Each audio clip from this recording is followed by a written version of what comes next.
Nah, itu yang pertama. Yang kedua ada radikalisme. Radikalisme harus dihadang oleh polisi. Oleh polisi. Polisi kita nggak bergerak kok membiarkan hate speech, dakwah-dakwah kebencian. Malah mereka mengundang BUMN juga. Maka PKB punya prinsip meminta agar seluruh majlis BUMN dan lembaga-lembaga negara itu di bawah eselon 3, supaya kalau ada yang ngawur, ngaco, memasukkan HTI dan sebagainya, itu ditegur, pecat dia dari jabatan keeselonan. Wow, saya ingat ketika Menporanya masih orang PKB, Bapak, yang masih kuncinya tetap kelompok mereka. Yang dakwahnya anti Pancasila, ketika Mahfud MD masih jadi ketua MK, yang selama di sana itu adalah kelompok HTI yang anti Pancasila. Saya sampai cubit Mahfud MD ketika itu. Saya bilang, ngapain kita ngomong MK udah yang ceramah di jalan ini? Termasuk di mall-mall, kebijakan mall. Misalnya kalau kita ke SCBD, Bapak, di SCBD itu ada tiga masjid, ada 3 tempat dipakai Jumatan. Tidak satu pun khotib itu dari MK. Nah, PKB itu muncul bukan hanya mengandalkan Islam tradisional, ya, tapi kan kita sudah jadi elit menengah atas, sudah di kota, jiwanya pun harus kota, jadi petarung. Ini yang saya lihat di TA ahli kita ini, dari TA kita masih tetap aja santri, sarungan, Jumat wiridan, itu bagus. Tapi kenapa tidak merebut khotib-khotib di mall? Wow. Misalnya mall yang dikelola oleh Akadra, itu banyak mall Gading. Itu Bapak, tidak ada satupun khotib dari ini. Saya pernah jadi ketua LDI itu Bapak. Yang membuat saya ingin keluar dari kepengurusan itu adalah ketika saya lihat desnya. Saya datang ke sana, tiba-tiba des mereka apa coba? Usulannya Bapak Kiai, kita harus melawan LGBT, kita harus melawan Ahmadiyah, kita Syiah. Kantrok saya. Bagaimana dai itu menguasai tentang perubahan iklim? Bagaimana para dai itu berbicara tentang bonus demografi? Bagaimana berbicara tentang corona? Makanya saya bawa Bapak berkasnya agar kita pencerahan yang itu datang bisa di London, di Hong Kong. Tidak bisa, karena tidak ada spesifikasi dari kita bisa ngomong apa. Pasti ngomongnya dulu tuh nasihin. Kalau masuk bulan Rajab, jawab semua. Sebentar lagi wah semua. Nah itu yang harus, bagaimana misalnya MDGs itu menjadi acuan dalam kita mengelaborasi nilai-nilai agama. Kitab kuning itu menjadi hal yang sangat menarik update dalam kehidupan. Nah yang terakhir, baru kita muncul kepada terorisme. Nah saya ditanya, kenapa saya studi misalnya desa ngusung ini Bapak, ngusung tentang intoleran di tengah orang corona. Akhirnya kita ngomong dengan sejuk, Albertus Pati dan sebagainya. Tadi ada grup kebebasan beragama yang langsung Jokowi pernah di sana. Saya katakan bahwa intoleransi, kebencian, bebas agama lebih bahaya daripada corona. Kayak gitu. Corona ini Bapak, di Cina itu hari ini sudah mulai bisa menyembuhkan mereka. Dan mereka sudah tidak pakai yang namanya manusia, sudah pakai robot dan sebagainya. Yang lucu kita bisa menundur juga Cina misalnya, ini buatan mereka dan mereka akan mencari penyembuhnya dan itu dibayar oleh kita. Tapi kalau intoleransi, saya terkejut ketika misalnya pemuda Muhammadiyah berpernyataan itu. Walaupun saya minta Gus Bil, awas jangan ikut-ikutan. Pak Kumis patah. Saya lawan itu Muhammadiyah. Wah, Anda boleh ikut tapi jangan bawa PKB. PKB ingin ada orang Muhammadiyah masuk PKB. Dulu ada Kang Muslim Nasution dan sebagainya. Sampai ketum kita Gus Muhaimin, kamu mana aja deh siapa yang bisa ngajak PKB. Banyak Bapak yang mau ke PKB karena PKB itu konsisten. Tapi jujur bahwa kemunculan PKB sekarang dengan ini pun dihalang juga banyak orang. Saya tahu persis bahwa Pak bagaimana kita sulitnya keluar dari 10%, dari 10 juta 12 juta itu karena by design. Karena yang paling istiqomah kita, orang segala cara untuk memenangkan pertarungan termasuk partai pemenang. Kalau PKB tidak tahu caranya. Cara kita adalah kembali kepada nilai agama. Cara kita adalah silaturahmi. Cara kita adalah menguatkan zikir. Nah makanya saya lawan Pak Kumis ini, Pak Patah ini dengan cara mengupload foto saya dengan fotonya Buya sambil cium tangan, senyum-senyum. Saya bilang itu dan Muhammadiyah adalah penjaga nilai moderasi Islam dan kebangsaan. Mari kita tolak kelompok-kelompok intoleran. Saya melawan orang-orang PKB yang akan mengganggu suara PKB. Yang terakhir baru terorisme. Nah, baru terorisme ini memang rancangan undang-undang terorisme ini agak sedikit bermasalah di beberapa poinnya. Tetapi PKB terus memperjuangkan satu, undang-undang pesantren seperti yang dibahas Nadia tadi sangat bagus. Itu akan terus didorong agar payung atau regulasi turunannya itu bisa segera diimplementasikan. Nah yang kedua, kita akan terus mendorong BUMN SP tanggung jawab. Saya kritik tadi pembantu presiden bahwa para relawan, saya mantan direktur relawan yang lucu Bapak, kita nggak pernah protes, nggak pernah minta dan sebagainya. Sementara orang yang mohon maaf tidak punya basis, tidak punya apa, tiba-tiba bisa mengincar berapa komisaris, bisa mengincar jabatan karena mereka berani meminta. Ini yang tidak diajarkan di PKB. Ikhlas, tulus. Saya bilang ikhlas itu sama dengan bodoh lah istilahnya. Bapak termasuk TA juga harus berani menuntut, berani meminta, berani. Misalnya ini, tiba-tiba di MKD ada usulan untuk mengkoreksi, apakah mengkoreksi undang-undang, pada itu wilayahnya MK ya, mengkoreksi undang-undang tentang apakah boleh seorang anggota DPR jadi pengurus atau jadi rektor seperti itu. Nah saya tidak mau menghitungnya, itu gampang banget. Tapi pertanyaannya, ini untuk kepentingan siapa di partai mana? Ini bahwa THK ini harus paham banget, sehingga bagaimana perebutan pertanian misalnya di Komisi 4 dan di Komisi 7 itu jadi isu seksi. Bagaimana undang-undang minerba itu jadi duit gede kalau udah dimasukin ke MKD dan sebagainya. Ya, tapi kita memang diajarkan untuk bersabar dan sebagainya. Nah itu yang bisa saya sampaikan. Sekali lagi Prof. Jemari, Mbak Nadia, Mas Hasanuddin, ini masukan yang berharga dan tentu nanti akan diolah kembali menjadi strategi kebijakan sehingga PKB di 2024 mampu untuk mengambil keuntungan ceruk di bonus demografi, masuk juga di kelompok hijrah. Saya dengan Ari Untung itu bersahabat loh, bersahabat. Jadi kalau saya kadang-kadang celananya ke atas pada saya jawab suruh, Bapak, karena cakup mereka soal bisnis itu gimana? Jadi tolonglah salah satu TA jangan semua turunnya modis begini. Sekarang ada debat untuk soal pasar aja Bapak. Atau sekali-kali ada yang cadar. Ini soal konstituen aja. Yang Kristen kalau dibuka Kristennya supaya keren aja bahwa kita adalah partai humanis dan religius. Terima kasih. Jaya PKB. Waalaikumsalam warahmatullahi wabarakatuh. Terima kasih ya Bapak. Saya kira sahabat semua, diskusi pada sore ini sesuai dengan yang kita maksud, bahwa kita memang menghadirkan full presentasi dari para pakar, para peneliti, dan kita mendapatkan insight yang full tentang bagaimana PKB dan konsistensi kita terhadap melawan intoleransi. Saya kira bahan-bahan tadi tidak hanya nanti akan kita bagi dan kita baca kembali, tapi juga akan kita diskusikan untuk menjadi strategi-strategi yang penting dalam rangka pemenangan partai ini. Kita masih punya waktu kurang lebih 15 menit. Saya berharap ada, banyak sekali peminatnya. Oke, singkat saja saya persilakan 3-4 orang ya. Mas Dwi duluan, kemudian Mas Munir, kemudian ada yang di tengah Mas Haji, kemudian Kang Usep, dan terakhir Mas Faiz. Singkat saja, saya silakan.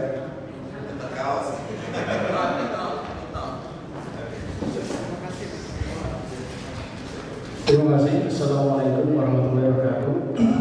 Saya Trisha Nugroho, tenaga ahli PKB. Prof. Jamari, kebetulan waktu itu yang survei 2017 saya ikut sebagai koordinator Jawa Timur. Sampelnya waktu itu Surabaya sama Pamekasan. Kita tahu betul bagaimana kondisi di lapangan.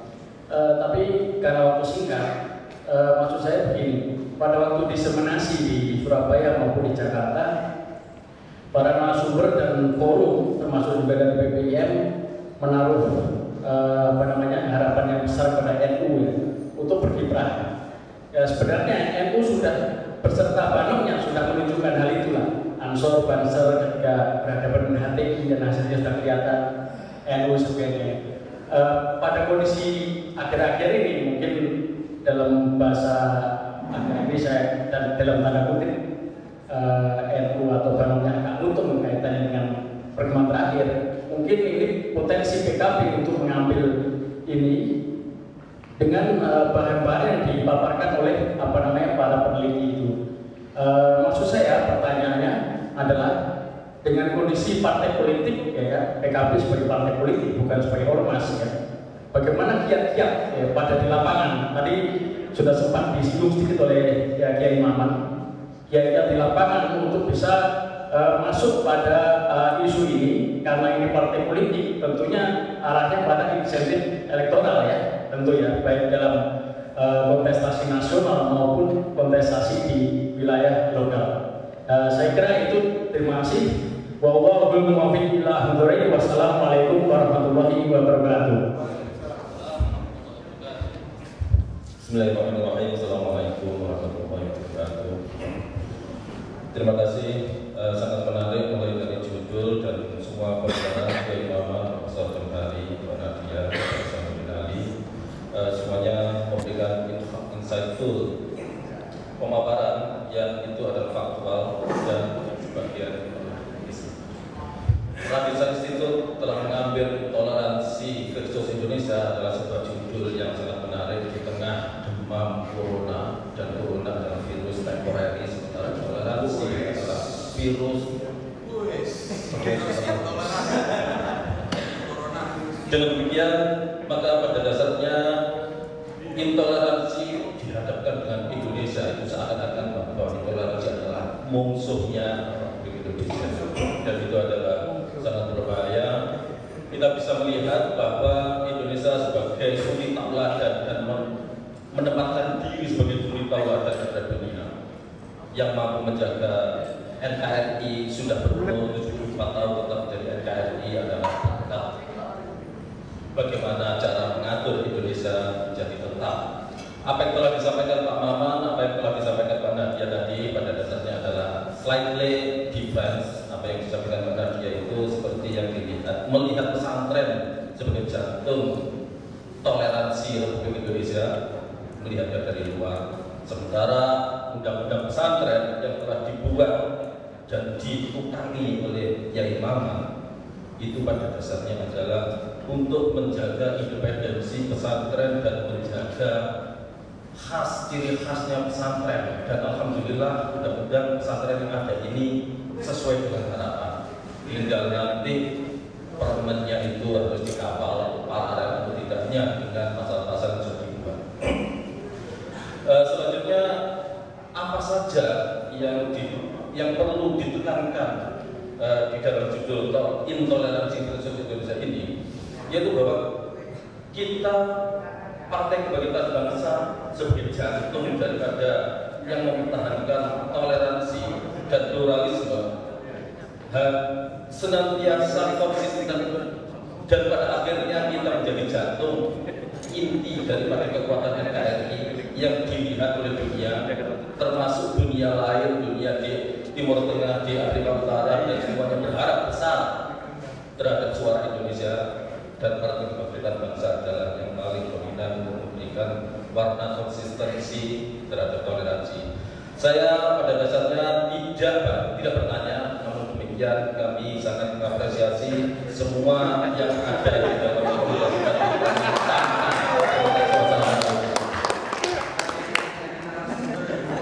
bicara tambahan. Assalamualaikum warahmatullahi wabarakatuh. Saya Paul Kamal. Pak Prof merasa berdosa. Saya mau menagih supaya ada penebusan dosa. Karena saya kebetulan tinggal di Depok, tetanggaan sama Mas Nabi. Di tengah lalu, hari ini saya merasa kesulitan kan dengan sekolah-sekolah NU, dan ternyata mereka, kalaupun betul tadi ya seperti Prof bilang, kalau hari ini sekolah PKS makin banyak, iya. Dari PAUD sampai SMA mereka juga, kita sekarang kesulitan kan, mencari sekolah buat anak kita. Nah, saya kira supaya penebusan dosa, apa sebetulnya yang bisa dilakukan supaya legitimasi mereka terhadap membangun jaringan politik bisa dilemahkan gitu, Pak Prof. Yang kedua, Mas Ali, Mas Hasan, saya bilang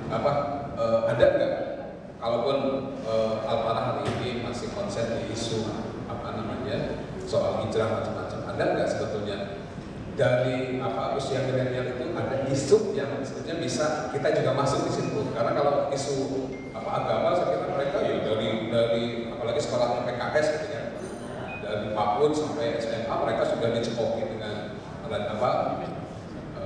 ya ajaran-ajaran begitu.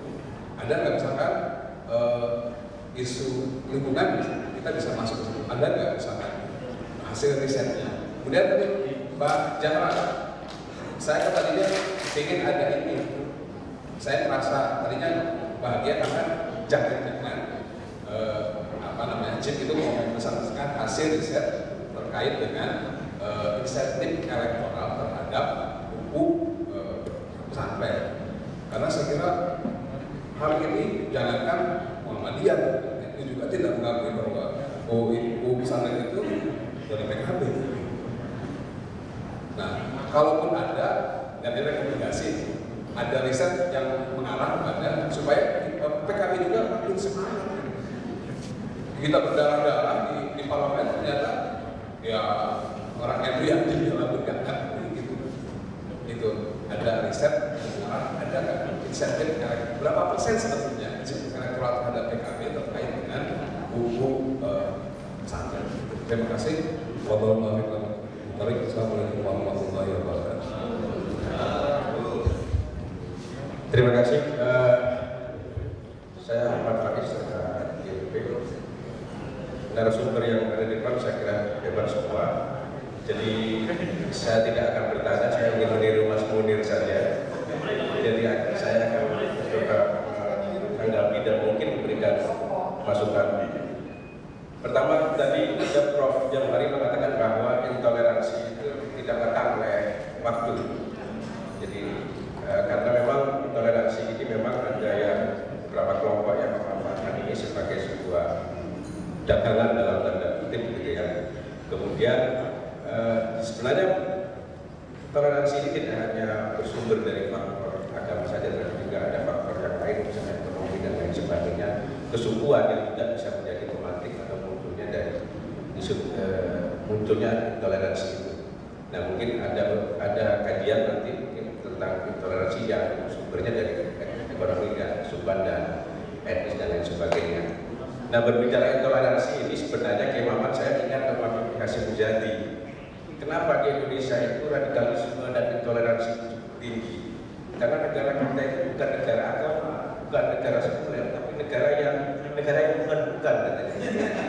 Nah ini jadi saya ingat bahwa Indonesia ini kan memang berada di pilihan-pilihan di antara dua kutub yang sama-sama ekstrem seperti itu. Jadi, pilihannya adalah menjadi negara yang Pancasila. Nah harapannya adalah untuk mengisi 30 jutaan persen kaum milenial yang tadi kosong yang tidak terafiliasi dengan ormas keagamaan itu, saya kira mungkin ada sebuah upaya gerakan yang mungkin gerakan literasi yang tadi disampaikan oleh Kiai Muhammad adalah gerakan yang bersumber memberikan bacaan kepada kaum muda yang jumlahnya 30 jutaan itu agar mereka memahami tentang bagaimana Islam yang kafah, Islam yang benar dan Islam yang bukan tadi. Jadi karena selama ini kalau kelompok-kelompok radikal itu yang literasi yang mereka baca itu kan kalau tidak wajah itu ya berkontinu kan begitu, berjihad yang membunuh kan begitu. Ya sehingga ini yang kemudian menjadikan mereka itu kenapa mereka kemudian berbuat radikal. Intinya adalah menjadi orang yang soleh saja sebenarnya tidak cukup bagi kelompok-kelompok Islam yang memperjuangkan Islam yang berdekat ini, tetapi juga harus menjadi orang yang muslim dan muslim yang bisa berbuat kebaikan bagi orang lain dan juga bermanfaat bagi sesama. Saya kira itu. Terima kasih. Assalamualaikum warahmatullahi wabarakatuh. Terima kasih atas kesempatannya. Assalamualaikum warahmatullahi wabarakatuh. Perkenalkan saya Hadi Jodoha, Hakim Ketua Kiai Muhammad. Lama dengan beliau di Komisi 8 meskipun kadang mungkin lupa dengan saya tanya Pak Menteri.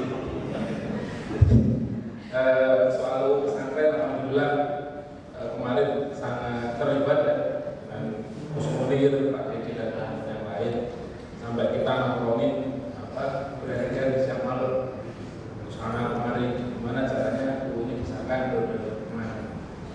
Ada kalau menurut saya apa yang disampaikan oleh ini langsung ke saya Mas Billy ya.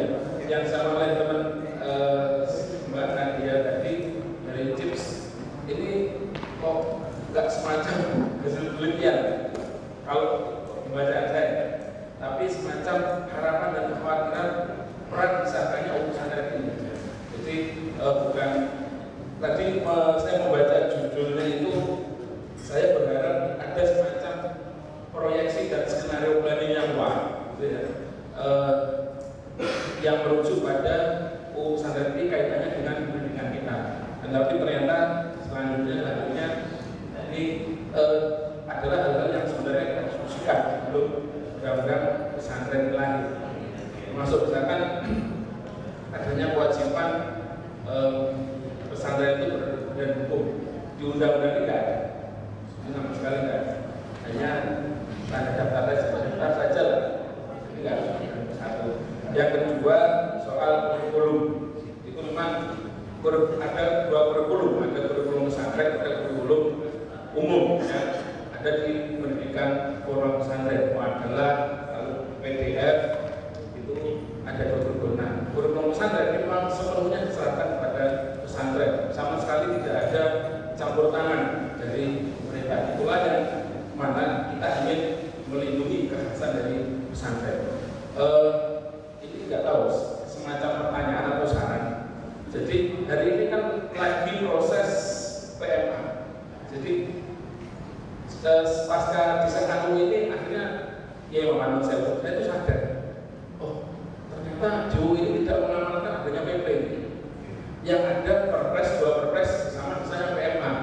Jadi diskresi pada wilayah agama sangat besar untuk mengatur pesantren itu.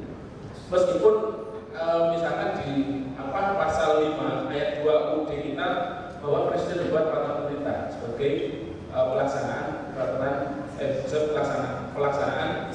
undang-undang kan gitu. Terus kalau kita bandingkan dengan UU Sistemnas itu nggak ada peraturan menteri, adanya belajar akan diatur oleh peraturan pemerintah. Jadi hal ini perlu kita lihat ulang dan ke depan mungkin CIPS bisa membuat penelitian prediktif apapun bagaimana memang pesantren ini sistem pendidikannya menjadi revolusioner atau apapun itu. Terima kasih dari saya. Assalamualaikum warahmatullahi wabarakatuh. Waalaikumsalam warahmatullahi wabarakatuh. Terima kasih atas semua penanya. Kita persilakan mulai dari Prof. Jamhari, kemudian nanti ada Mbak Nadia, kemudian Mas Hasan, terakhir nanti Kiai Maman yang sangat spesifik berkaitan dengan undang-undang pesantren. Prof. Jamhari, saya persilakan. Terima kasih. Pantes Kiai Maman terpilih terus. Kalau retorika bagus banget. Jadi kalau kampanye pasti orang pilih semua. Jadi jangan kasih mic itu kepada dua orang. Yang satu kiai, yang satu politikus. Dua-duanya. Baik, saya menyebut intoleran itu kalau kawan-kawan kemarin nyebutnya virus yang kecil tapi bisa menular, contagious. Yang bahaya dari intoleran itu adalah karena menularnya. Tapi saya lebih pengen mengatakan lagi tadi api dalam sekam. Sebenarnya intoleransi itu kanker atau virus. Kanker itu nggak menular, kanker itu kan menular, tapi virus yang menular. Nah, ini kanker tapi menular. Jadi penyakit yang dahsyat tapi menular. Dan ini menurut saya kita harus sadar dan kita harus berani semua bahwa sebenarnya intoleransi itu adalah virus kanker. Jadi virus yang bahaya sekali, penyakit yang akan menghancurkan bangsa. Nah, virus intoleran ini menularnya ini menjawab semuanya nanti ya. Yang keduanya adalah pertama dari sosial media. Ini sosial media ini nggak punya tuan, dan nggak punya peraturan, nggak punya wasit. Siapa orang saja bisa mengatakan apa saja sampai kiai itu dihujat disuruhnya karena sosial media. Nah, karena tidak punya tuan dan tidak punya peraturan, dia itu kayak gerombolan. Siapapun yang juga sekarang itu sosial media itu kriteria yang bagus dan tidak virus, bukan benar dan salah. Padahal semakin aneh itu semakin dilihat, bukan semakin benar dilihat, tapi ternyata kalau kita punya TikTok itu enaknya apa? Ada yang namanya apa tapi ya.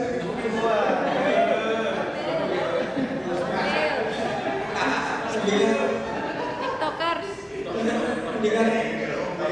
Betul, ahli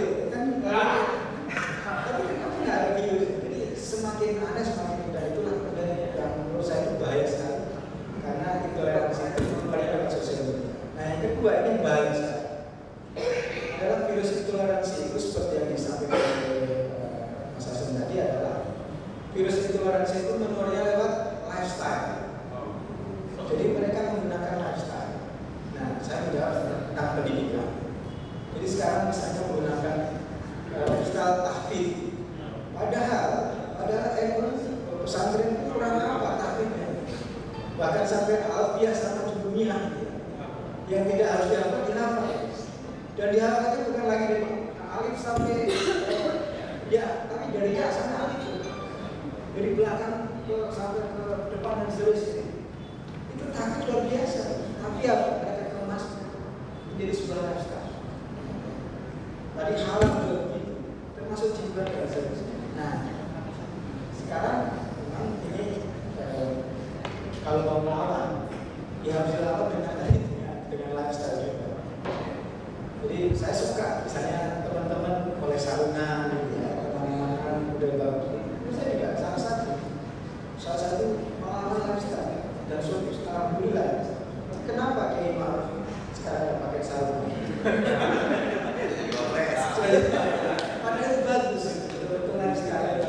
Bahwa lifestyle itu punya yang sekarang udah mulai peci. Saya sekarang mengoleksi peci, peci dari NTB di mana-mana. Itu untuk melawan mereka yang memakai yang macam-macam itu. Karena kalau tidak dilawan, mereka juga akan.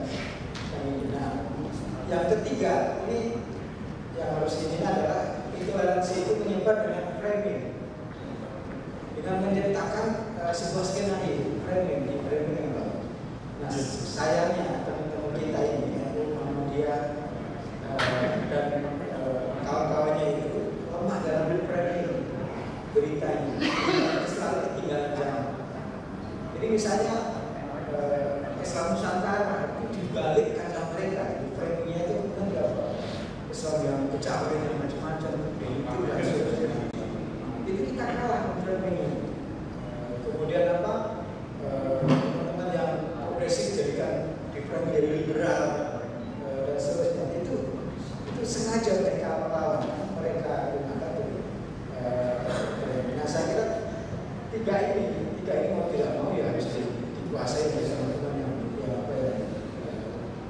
terbuka. Nah, menjawab tentang bagaimana menjawab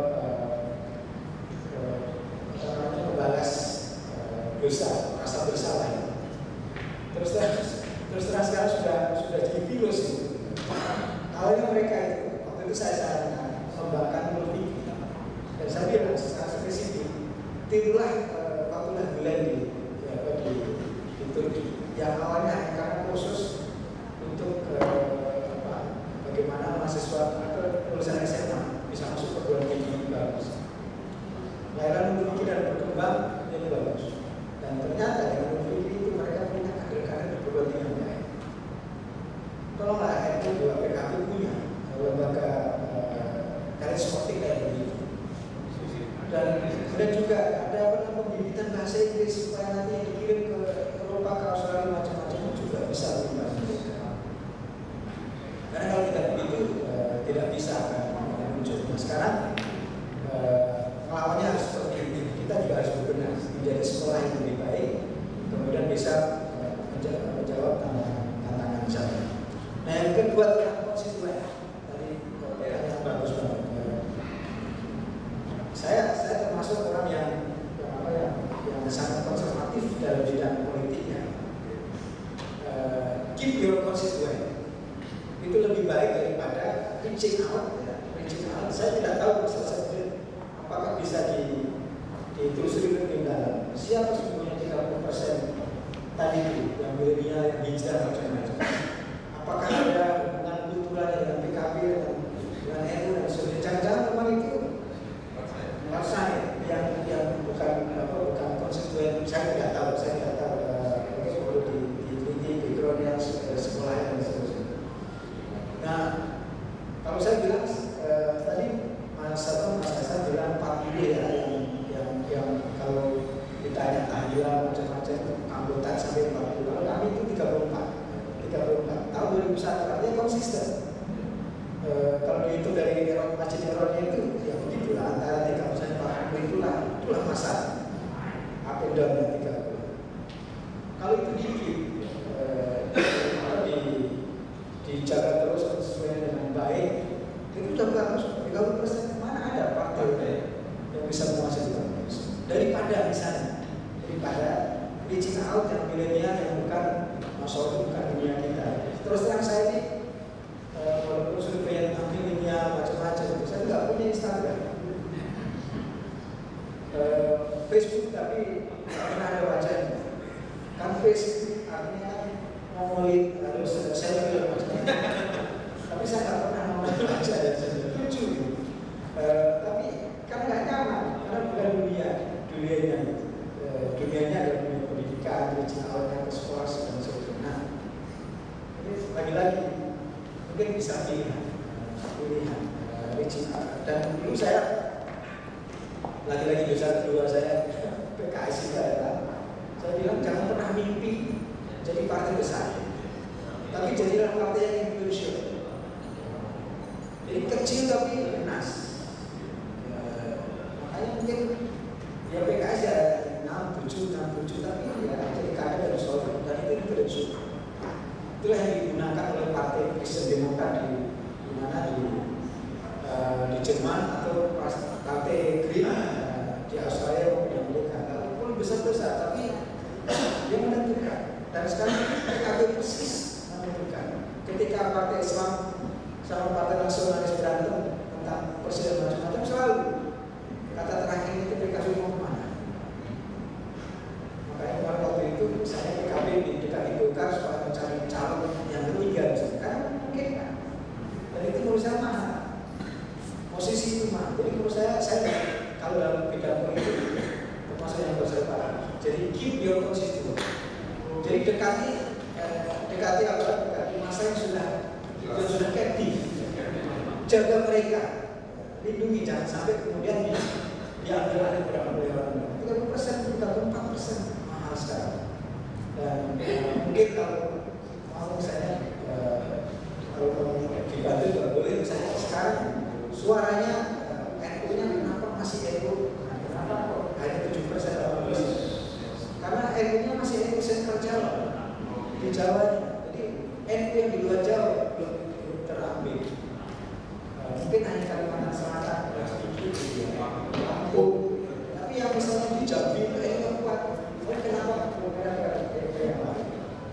Terus di daerah Sulawesi Selatan itu banyak juga secara kultural itu menurut saya mungkin itu ya yang dikembangkan konsistennya itu terus sudah dikembangkan. Saya menarik politik ya, 30% yang di milenial, tapi saya tidak tahu apakah teman-teman siap untuk bersaing dengan pedagang generasi milenial yang mungkin secara kultural berbeda sama yang TikTok tadi. Yang TikTok itu. Nah yang ketiga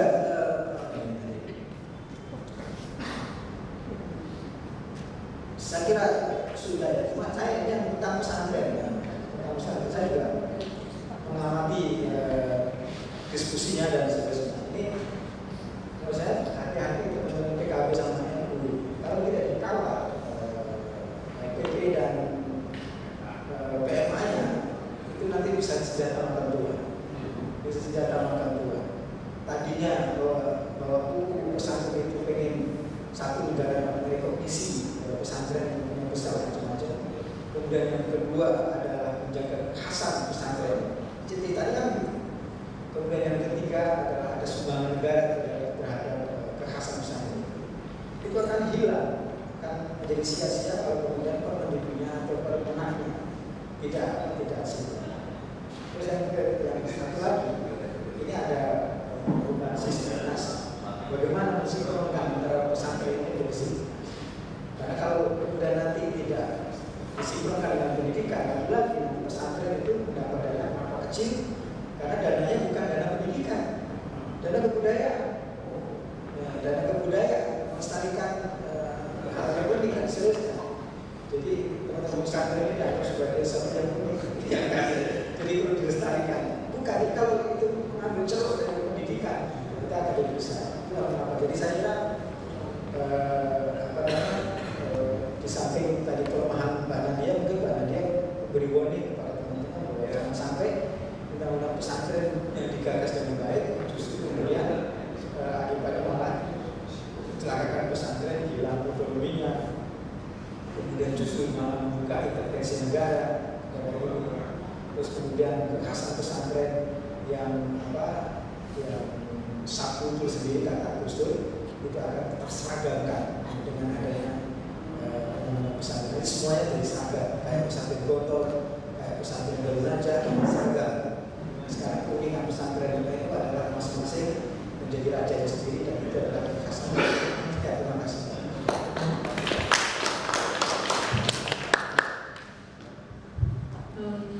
Tadi pertanyaan terkait dengan tanggapan yang mungkin terkait dengan relasi PKB dengan pesantren begitu untuk kemudian bikin penelitian yang lebih lanjut gitu. Jadi mungkin memang CHIPS itu adalah public policy think tank, jadi kita memang menyoroti tentang kebijakan publik. Nah jadi mungkin kalau misalnya kita untuk riset ke depannya bisa untuk bisa mengkaji hal tersebut, tapi mungkin memang mengarahnya atau angle-nya adalah terkait dengan regulasi pesantren begitu. Jadi mungkin bisa dikaji dari segi implementasinya begitu. Terus juga mungkin terkait dengan masukan bahwa perlu adanya prediksi pesantren apabila setelah UU ini disahkan begitu. Jadi mungkin memang kita inginnya ada kemungkinan mungkin melanjutkan juga tentang studi ini gitu. Jadi mungkin bisa mengamati tentang implementasinya ke depannya bagaimana gitu. Ya jadi mungkin bisa disesuaikan lagi karena memang CHIPS itu adalah lembaga penelitian yang berbasis kebijakan publik. Jadi memang tidak spesifik berbicara tentang pendidikan dari segi pendidikan ya, tapi memang dari segi regulasi dengan pemerintahnya begitu. Jadi kita melihat angle-nya dari sisi regulasi. Terima kasih banyak atas sarannya. Oke, tentu saja ya. Saya ingin menggarisbawahi tadi yang ditanyakan oleh Kang Yusef. Karena kalau yang lain, saya kira tenaga ahli PKB kalau bobot pertanyaannya oke semua. Jadi luar biasa lah mengenai PKB. Pertanyaan yang sama sebenarnya sering diajukan ke saya, misalkan bagaimana cara masuk ke komunitas-komunitas hijrah. Saya selalu menjawab ini ya, pilihannya ada dua. Yang pertama menggunakan identitas kita sebagai NU atau sebagai PKB, atau yang nomor dua kita tidak menggunakan identitas apapun. Nah, ketika saya lihat dan saya pelajari tipikal anak-anak komunitas hijrah dan komunitas anak milenial itu, ternyata mereka itu lebih suka orang yang tidak menggunakan identitas. Orang yang terlalu kelihatan NU atau terlalu kelihatan Muhammadiyah justru enggak, mereka suka. Yang penting Islam. Nah saya kira ini menjadi pintu masuk saja sebenarnya, pilihan strategi ya. Karena saya juga berdebat misalnya dengan banyak orang, kamu Mas Hasan nggak pikir dengan ilmunya, itu kan bukan urusan tapi ini urusan pilihan strategi. Kita tidak perlu terlalu menunjukkan identitas, tapi warna kita masuk ke sana itu jauh lebih penting daripada menggunakan identitas langsung ditolak. Saya bahkan pernah dengar ada cerita, misalkan ada Rois Suriah PPN itu diundang di perusahaan BUMN, ketika ketahuan title-nya undangannya itu N, menolak mereka. Tapi ketika di undangannya Yai itu saja diterima. Nah ini mungkin ya buat kita jadi pelajaran bahwa masuk ke komunitas mereka itu ada strateginya. Yang kedua adalah saya setuju dengan tadi bahwa lifestyle itu jadi penting. Jadi karena mereka ini menggunakan gaya hidup mereka ini mereka eksploitasi sedemikian rupa, berkelindan dengan dunia bisnis dan akhirnya menjadi masif dan diterima oleh anak-anak. Nah saya sering mengatakan begini, kalau kita percaya dan kita belajar sejarah bahwa NU itu adalah pewaris tunggal Wali Songo, ya, maka kita harus belajar bagaimana cara Wali Songo melakukan dakwah. Nah cilakanya menurut saya berdasarkan pengalaman saya sendiri, justru yang kita ambil itu adalah produk akhir dari ajaran manusia. Mohon maaf, misalkan harus pakai belakon, misalkan itu sebagai penguat identitas itu. Tapi untuk menjangkau masyarakat yang terbatas itu problem. Maka yang perlu kita lakukan adalah dulu waktu menggunakan media dakwah wayang, terus kemudian dan segala macam. Itu adalah cara. Maka yang perlu kita pilih adalah cara manhaj, jangan produk akhir. Kalau sekarang misalkan anak-anak muda sekarang suka musik yang TikTok misalkan atau K-pop misalkan atau apa ya, kita harus masuk ke sana. Nah itu yang barangkali kita masih gagal-gagal. Ya saya juga paham, karena saya juga mengalami hal itu. Saya dari kampung hidup di kota ya pasti tergagap-gagap dengan gaya hidup orang kota. Karena meskipun tinggal di kota tapi pola pikir gaya hidup masih desa. Jadi memang susah. Tapi dengan seiring anak-anak kita, saya justru misalkan katakan belajar soal sosmed, belajar dari anak saya yang lebih paham soal itu. Saya kira ini yang menurut kita harus kita lihat ya, bahwa kita harus hadir, kita harus bersama mereka dan bergaul dengan bahasa mereka. Itu saja, terima kasih. Assalamualaikum warahmatullahi wabarakatuh. Ya baik, Mas Faiz. Tadi ada luput sebenarnya dari kesimpulan untuk Prof. Jamhari bahwa semakin kuat militansi kelompok kanan, semakin kuat juga kelompok kiri. Sebaliknya, kalau kiri itu kuat, maka kanan menguat. Nah ini risiko kita di tengah. Bahwa misalnya begini, apakah kita tidak menganalisa perda-perda syariah itu muncul justru didorong oleh kelompok-kelompok kanan dulu untuk lalu kelompok-kelompok kiri dulu, lalu mereka hadir seolah menjadi penyelamat. Nah itu yang kalau saya bilang kelompok ultranasionalis hari ini yang tiba-tiba sok lebih Pancasilais dari kita, sementara PKB tetap dengan prinsipnya bahwa Islam itu tidak bisa digantikan oleh Pancasila, tapi Pancasila menjadi kalimatus sawah yang menyatukan kita sebagai warga bangsa. Nah strategi teman-teman kelompok nasionalis yang teori ultranasionalis itu bisa terbukti misalnya di Cianjur. Cianjur itu apa? Itu diasumsikan sebagai daerah di mana kita itu perda syariah muncul, gerbang mahkamah muncul, tapi cek kelompok nasionalis yang masuk itu adalah calon-calon non muslim yang itu adalah pendeta dan sebagainya. Nah kita kadang-kadang yang tengah itu kan udah berbeda sama orang. Di DKI kita belum dapat DPR. Padahal kita semua kegiatan di DKI, PKB gitu, betul kan?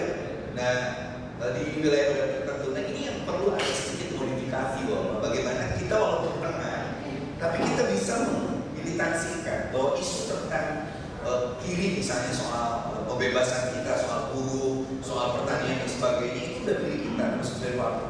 Tapi isu kanan soal lihat Pak, pemberitaan Komisi 8 soal haji itu masih ranking kedua yang diusung oleh PKB.